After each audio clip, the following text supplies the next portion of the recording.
vois que c'est vraiment archaïque, hein. T'entends la pompe à essence se mettre en route. Voilà. Tu peux pas donner ça à un jeune permis. En dehors de la puissance, etc., c'est pas tant le souci. Celle-ci, si je dis pas de bêtises, elle est autour des 180 chevaux. T'as des motos que maintenant qui sont beaucoup plus puissantes. Mais en fait, c'est des motos qui sont lourdes, qui freinent pas forcément très bien. C'est des motos qu'il faut anticiper. Tu vois, c'est des technologies. Tu vois, si tu regardes, ça, en fait, le cadre, il y a la boîte air dans le cadre.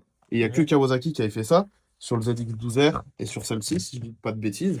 Tu vois, maintenant, nous, on a des cadres qui sont ouverts sur les côtés, qui rajoutent de la flexibilité, de la souplesse, enfin, plein d'intérêt. Ça, c'est très rigide, en fait. Donc, en fait, quand tu es sur l'angle, bah, ça bouge pas. C'est bien, c'est stable. Ouais, Mais du coup, tu arrives dans ton virage, tu as mal anticipé, tu t'es dit ça passe, bah, en fait, tu peux plus trop compenser, quoi. ouais, t'as pas de souplesse, quoi, entre C'est guillemets. ça. Et Kawasaki, en plus, ils sont connus pour avoir des châssis comme ça. Ils sont connus pour avoir des châssis, justement. Une fois que tu as mis l'angle, c'est très stable. Du coup, tu peux passer très fort, mais qui bouge pas.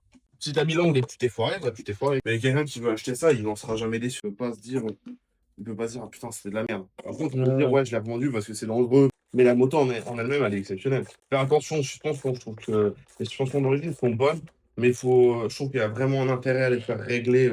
Je suis un préparateur de suspension sur un ZZR, ça change tout, quoi. La Mm. mienne, je sais que j'avais des soucis au freinage. J'ai réglé mes suspensions à l'avant et à l'arrière, ça change tout.